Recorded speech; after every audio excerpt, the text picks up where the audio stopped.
विश्व प्रसिद्ध श्री महाकालेश्वर ज्योतिर्लिंग में दीपावली का पर्व बड़े ही जश्न के साथ शुरू हुआ।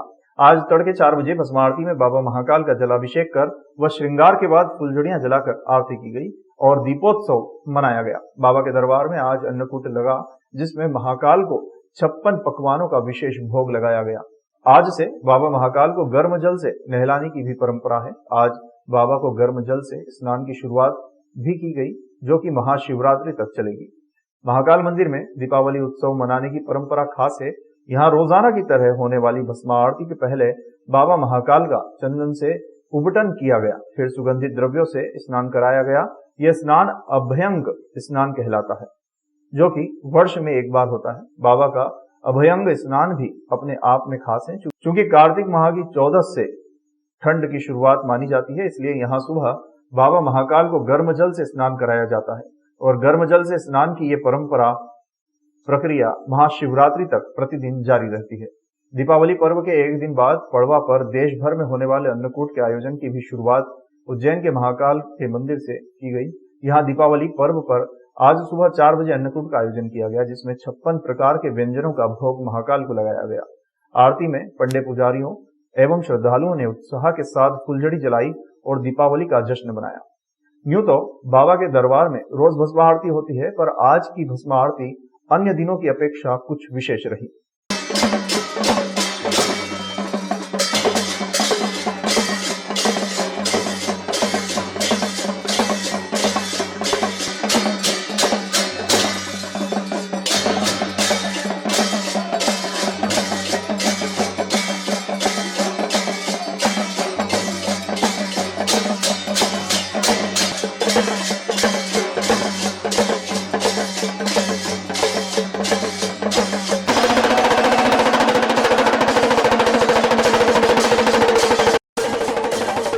मुझे लगता है इससे ऊपर किसी को कोई भी महसूस ही नहीं हो सकता, क्योंकि महाकाल तो देवों के देव हैं, महादेव हैं और उन्होंने सारे कालों को अपनी मुट्ठी में कर रखा है।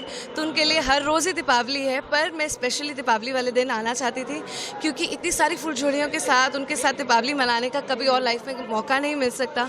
इतना ज़्यादा भोग चढ़ा है कि उनको समझ नहीं आ रहा कैसे डिस्ट्रीब्यूट करें। और इतने फल हैं, फूल है, इम्पोर्टेड फ्लावर्स लगा रखे हैं। एक्चुअली में पूरे उज्जैन का रंग और रूप ही बदल चुका है। आज भगवान महाकालेश्वर जी के इस महाज्योतिर्लिंग पे महापर्व बना। दीपावली के महापर्व पे सबसे पहले भगवान महाकालेश्वर जी की यहाँ फूलझड़ी का उजाला किया गया और प्रकाशमय दिवाली सुगुण रूप से भगवान महाकालेश्वर जी के यहाँ पे बनी। भगवान महाकालेश्वर जी के इसी महाभस्म आरती के अंदर सबसे सर्वप्रथम अन्न को कूट के बनाया हुआ धान मिष्टान भगवान महाकालेश्वर जी को अर्पित किया। आज मैं इस महाज्योतिर्लिंग से अपने समस्त पुजारी पुरोहित परिवार की ओर से हिंदुस्तान भर के देशवासियों को और पूरी विश्व के समस्त मानव जात को, समाज को यहाँ से भगवान महाकालेश्वर जी की ओर से दीपावली की बहुत बहुत शुभकामना प्रदर्शित करता हूँ।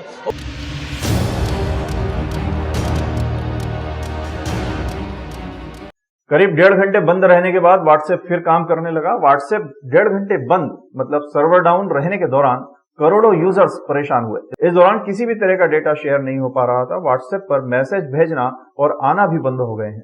24 अक्टूबर करीब 12:45 पर सोशल मीडिया के प्लेटफॉर्म व्हाट्सएप की सुविधाएं अचानक बाधित हो गई। डेस्कटॉप एवं लैपटॉप पर भी जब व्हाट्सएप नहीं खुला तो लोग परेशान हुए। बाद में व्हाट्सएप सर्वर डाउन की खबर आई। सर्वर डाउन रहने के बाद व्हाट्सएप पर किसी मैसेज को सेंड करने पर एरर आ रहा था। इसको लेकर ट्विटर पर भी मीम्स भी वायरल हुए। व्हाट्सएप के डाउन होने को लेकर डाउन डिटेक्टर ने भी रिपोर्ट किया। ट्विटर पर डाउन डिटेक्टर ने लिखा कि व्हाट्सएप को लेकर यूजर्स 3:17 से कह रहे हैं कि ये बंद हो गया है। भारत में करीब आधे घंटे से लोग व्हाट्सएप पर मैसेज नहीं सेंड कर पा रहे हैं। एक रिपोर्ट के अनुसार इसको लेकर कंपनी ने बताया कि वो इस पर काम कर रहे हैं और जल्द इस परेशानी को दूर कर लिया जाएगा। आपको बता दें कि भारत में ये काफी ज्यादा पॉपुलर मैसेजिंग ऐप है। इसका इस्तेमाल ज्यादातर लोग करते हैं। इसे ऑफिस से लेकर स्कूल के दोस्तों तक से बातचीत करने के लिए इस्तेमाल किया जाता है। अब इसके डाउन रहने से यूजर्स को काफी ज्यादा परेशानियां हुई। दिवाली का दूसरा दिन था और 3-4 घंटे से जैसे कि व्हाट्सएप बंद था, तो ना किसी के मैसेजेस आ रहे थे ना किसी के मैसेज आ रहे थे। पूरा दिन बिगड़ गया उस चक्कर में। और दिवाली का अगला दिन जैसे कि रहता है सबके विशेष लेने का और देने का, तो कुछ भी नहीं हो पाया। ना मैसेज फॉरवर्ड आ रहे थे ना इधर से जा रहे थे। पूरा दिन बिगड़ गया। आपने करे थे कि मैसेज? हाँ, मैंने बहुत सारे लोगों को किए पर किसी को भी पहुँचे नहीं, ना किसी के भी मेरे पास आ पाए।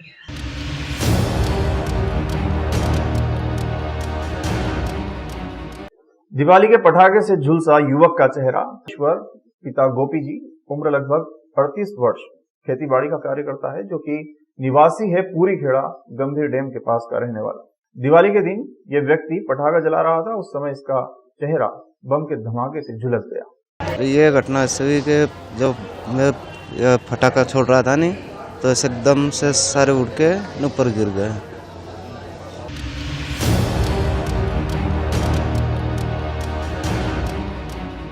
पुरानी रंजिश को लेकर एक युवक की पिटाई की गई है, जिसका नाम धर्मेंद्र पिता सीताराम गहलोत बताया जा रहा है, जो कि भारतीय स्टेट बैंक की गली का निवासी है। 2 दिन पहले उसकी किसी बात को लेकर कहासुनी हुई थी, जिसको लेकर युवक के साथ कल शाम कार्तिक, राजा, ऋतिक, विपिन ने मिलकर धर्मेंद्र के साथ मारपीट की। मारपीट में धर्मेंद्र को सर पर गहरी चोट आई है, जिसके चलते अभी जिला अस्पताल में उसका उपचार किया जा रहा है।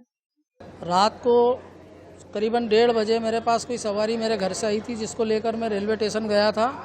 और वहाँ से मैं आया, जब मैं भीड़ भाड़ देखी मैंने, तो वहाँ पता चला कि 2 दिन पहले इस भाई का किसी गौरव से कोई बातचीत हुई होगी, जिसको लेकर उन्हें 2 दिन बाद वहाँ पर चौराहे पर इनके साथ जो है मारपीट की। और मेरा वहाँ से निकलना हुआ और वापस रिटर्न पलट के आना हुआ, तो वहाँ पर कोई विजय ठाकुर साहब इनको अस्पताल में लेके आया। उसके पश्चात ही मैं अस्पताल में आके और यहाँ पर इनका ट्रीटमेंट करवाया।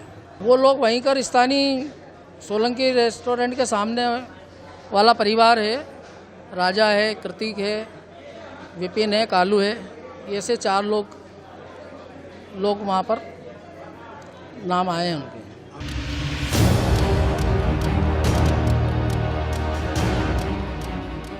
नीलगंगा क्षेत्र के सुदर्शन नगर में रहने वाले पंडित बाबूलाल भारद्वाज के घर रात 2 बजे गली में पटाखा फोड़ रहे बदमाशों को पटाखा फोड़ने से मना किया, तो वो विवाद करते हुए गाली गलौज पर उतारू हो गए। विवाद का शोर सुनकर आसपास के पड़ोसी भी जाग गए। युवक इतने आक्रोशित हो गए कि बाबूलाल भारद्वाज और उनके पड़ोसी अंकित पिता अशोक वर्मा के घर पत्थर और ईंट बरसाना शुरू कर दिया। युवकों ने इतने पत्थर मारे कि पूरी गली पत्थरों से पट गई। घटना को लेकर क्षेत्रवासियों में आक्रोश है। बदमाशों ने इतना उत्पात मचाया कि गली के महिलाएं एवं बच्चे सिहर गए। गली की महिलाओं ने बताया कि पत्थर फेंकने वाले आकाश, मोहित, सुजल, शुभम, दिलखुश, जोजो और उनके अन्य साथी हैं। ये लोग आए दिन क्षेत्र में विवाद करते रहते हैं। बदमाशों ने पंडित बाबूलाल भारद्वाज के घर के सामने स्थित गाय के बाड़े में भी आग लगाने का प्रयास किया। इसके पहले भी उन्होंने सुदर्शन नगर में ही रहने वाली रेखा वर्मा के परिवार से भी विवाद किया था, जिनके डर के चलते रेखा वर्मा अपना घर खाली कर कहीं और रहने चली गई थी। घटना के बाद रात 3 बजे बाबूलाल भारद्वाज ने नीलगंगा थाने में युवकों के खिलाफ शिकायत दर्ज की है। जानकारी के अनुसार आए दिन युवक सुदर्शन नगर में रहने वाले लोगों पर इसी तरह धौंस जमाते हैं और दहशत का माहौल बनाते हैं। यदि जल्द ही इन बदमाशों पर काबू नहीं पाया गया तो किसी भी दिन एक बड़ी घटना हो सकती है। जी सर, यहाँ पर है ना बहुत से लोग मतलब दारू पी के आए दिन है ना यहाँ पर वारदात करते रहते हैं। और कल रात क्या हुआ, 2 बजे रात को वो लोग यहाँ पर पटाखे फोड़ रहे थे, तो हमारे पड़ोस में गुरु माँ ने बोले आप लोग 2 बजे रात को फोड़ रहे हैं, आपके घर के उधर फोड़ो, बस इतना सा इन्होंने बोला। और वो गौशाला में बोले आग लगा दो। फिर इनके यहाँ पत्थर फेंके सर, और इनके यहाँ पत्थर फेंकने के बाद मेरा बेटा सिर्फ खड़ा देख रहा था। उसने बोला आप क्यों फेंक रहे हो आप लोग, तो सर हमारे यहाँ पत्थरबाजी चालू कर दी इन लोगों ने। पहले भी उत्पात और ये खुले आम चाकू लेकर के घूमते हैं सर।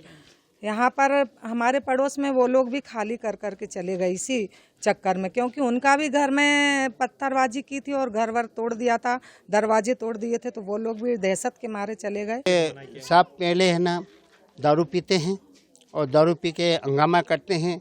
और हमने इनसे ये कहा कि बेटा अपनी गौ माता है, छोटी मैया है, ये बेटा चमकती है, तो इसलिए तुम ना फटाका फोड़ते हो, थोड़ा सा आगे जाके फोड़ लो। तो उन्होंने हमसे कहा क्या तेरा घर है क्या, तेरा घर है क्या? तो मैंने कहा बेटा मैं हमारे घर के में ही बोल रहा है, तो ये मेरा ही घर है, दूसरा का तो ये नहीं। तो न ठीक है, वो माँ बहन की गाली चालू कर दी और फिर बोले मैं गौशाला में आग लगा दूँ। तो आग लगाने, माचिस खींचो और आग लगाने लगा। हमारे मेरे पास में माचिस भी मांगी उन्होंने, तो बोले भैया मेरा भी घर पास में, क्या मेरा घर जलाया क्या? तो उन्होंने माचिस मांग के आग लगाने लगा। फिर हमें चिड़ छुट्टी मन की, एक तो आग फटाका गाय को चिढ़ा रहा, फिर हमने उस पर बोला कि भाई तो ऐसे नहीं मानेगा। तो फिर उसने माँ बहन की चालू कर दी, तो पंडित मेरा क्या कर लेगा। हाँ, और बस माँ बहन की गाली देखो, बाठा फेंकना चालू कर दिया, और जो पत्थर फेंके देखो आप सामने ऊपर निशान वगैरह।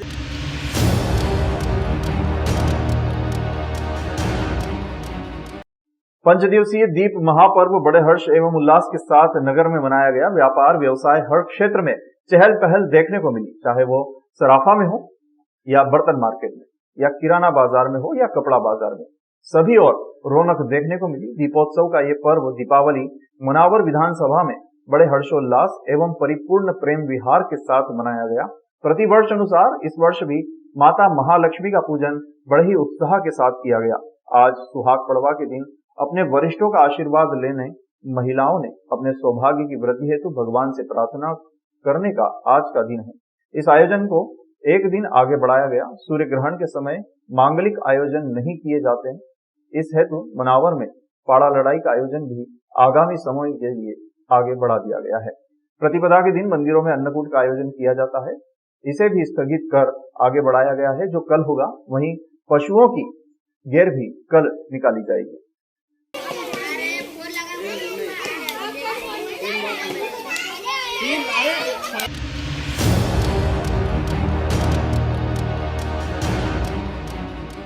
आरएसएस द्वारा वर्षों से पथ संचलन करने की परंपरा निभाई जा रही है।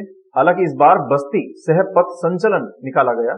राष्ट्रीय स्वयंसेवक संघ के स्थापना दिवस के अवसर पर रेणुका बस्ती में रविवार को प्रातः 10 बजे समर्थ रामदास उद्यान संजय नगर में बस्ती में स्वयंसेवकों का स्वास्तिक रचना में एकत्रीकरण हुआ। संचलन के पूर्व मुख्य अतिथि शहर के वरिष्ठ इंजीनियर प्रवीण चौकसे और मुख्य वक्ता जिला कार्यवाहक गजानन दुबे एवं भाग कार्यवाहक प्रमोद महाजन के द्वारा शस्त्र पूजन किया गया।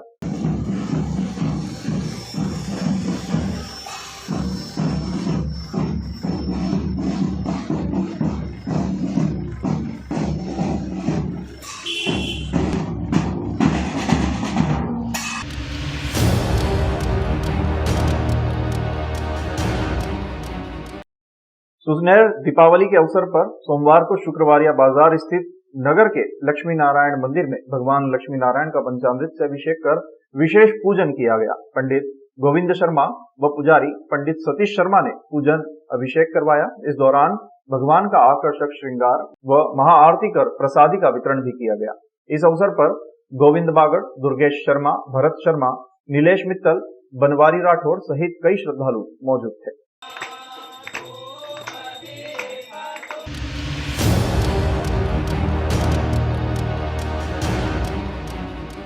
सुसनेर दीपावली के अवसर पर सोमवार को नगरवासियों ने अपने घर प्रतिष्ठानों पर शुभ मुहूर्त में धन की देवी मां लक्ष्मी का पूजन कर उनका आवाहन किया। नगर के विभिन्न क्षेत्रों में सुबह से देर रात्रि तक धमाकेदार आतिशबाजी भी की गई। साथ ही लोगों के द्वारा एक दूसरे को पर्व की शुभकामनाएं देने का दौर जारी रहा। महिलाओं एवं युवतियों ने आकर्षक रंगोली सजाई। इस दौरान पूरा नगर झिलमिलाती दीप मालाओं की रोशनी से जगमगा उठा। दीपोत्सव के दौरान लक्ष्मी पूजन का विशेष महत्व होने से सोमवार को भी बाजारों में दिन भर खरीदारी का दौर चलता रहा। एक और पुष्प अबीर गुलाल सभी सामग्री में कीजिए। अब अपने कर्म के द्वितीय देवता रहते हैं वरुण देवता, जो अपने कर्मों को साक्षी बन के करते हैं। वरुण देवता का मन में ध्यान कीजिए। ओम तत्वयामि ब्रह्मणा वंदमानस्ते जमानो।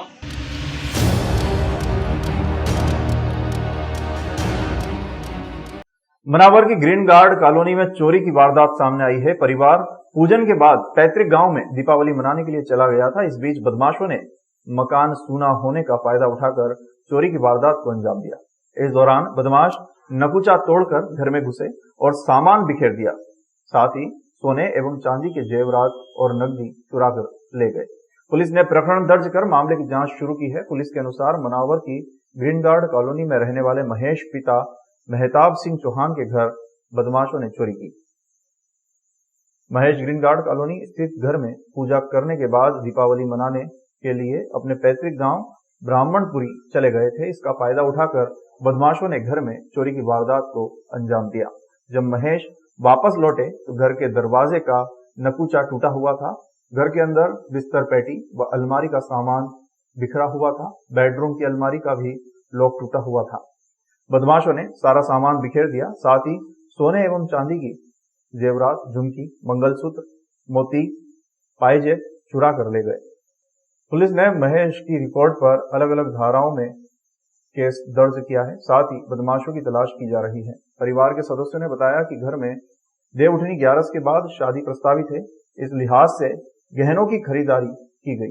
बदमाश पूरा सामान लेकर गए हैं। शादी के लिए बनाई गई सोने की ज्वेलरी भी चली गई है।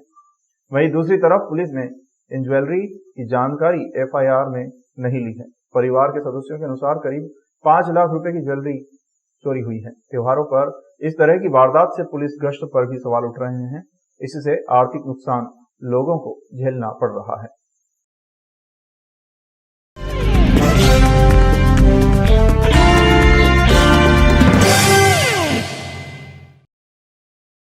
ही खराब हालत में मरणासन स्थिति में माँ पड़ी थी।